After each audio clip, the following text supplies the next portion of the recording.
DYPR. Mga balitang nasa punto, balitang maasahan. Mga servisyo'y totoo lamang. Ang radyo, numero 1. Mula sa himpilan ng katotohanan, Boses ng kabataan at boses ng pamilya. walang kinikilingan.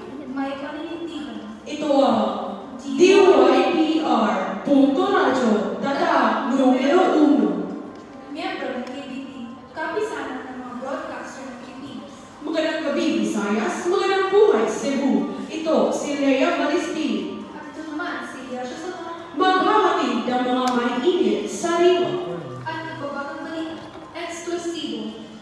Ngayon ay Biyernes sa 24 ng Enero, 2025.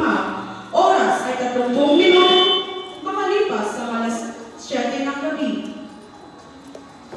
Oras, 30 minuto bago mag-alas 8 ng gabi. Sa ulo ng mga nagbabagang balita. Comment, back to zero ang pagpinta ng balona dahil may diskwalifikasyon na tanap sa mga kandidato. Sinulog 2025, gaganapin muli sa Cebu City Sports Complex. Isang kalugar ng Jeju Air na nagmula sa Thailand, bumagsak sa Muan International Airport. Isang ika-27 katao, patay. Talent reality show ng Pilipinas Got Talent, magbabalik. Magbabalik ang balitaan pagkatapos ng pagkakalito. Hoy, kumare! Alam mo yung kapitbahay natin? Naku, yung si Henry, kapit ni Kapitana! Talaga pa kumare? Kaya naman pala ang daming alahat at may kotse pa. Akalain ko yun. Talaga ba? Ay, Kapitana, andyan ka pala. Di ka namin napansin. Asa na ang kapit? Si Henry ko. Ano ba kayo? Nagpapakita lang tayo ng kagandahang loob. Kabit agad? Mali po yun. Panghuhusga ang tawag doon. Talagang malapit kami ni Henry dahil kakambaso siya. Huwag agad maniwala sa fake news.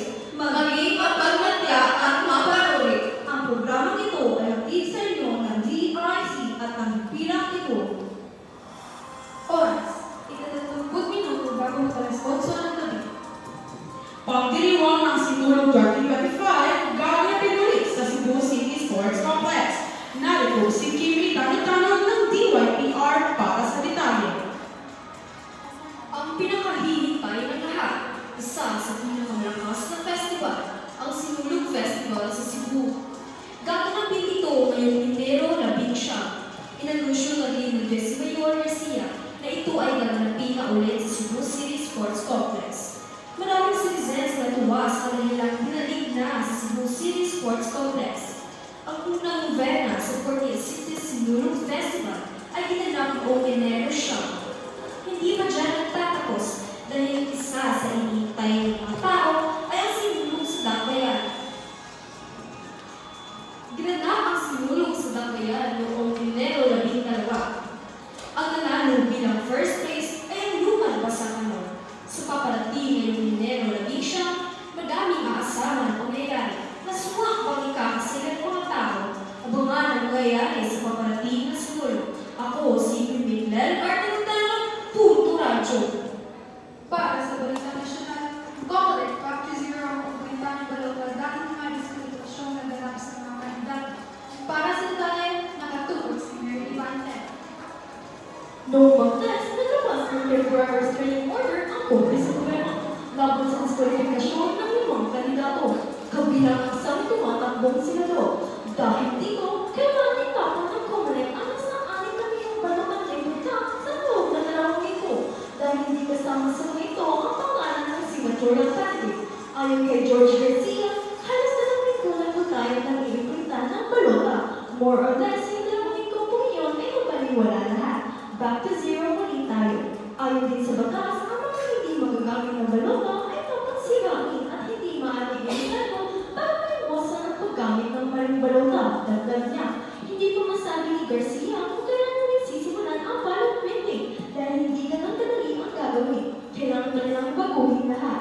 Hindi po ganang kadali yung gagawin namin. Babaguhin namin yung election management system, yung database, yung serialization ng mga pangalan, at lahat ng ballot basis sa buong bansa ay papalitan namin.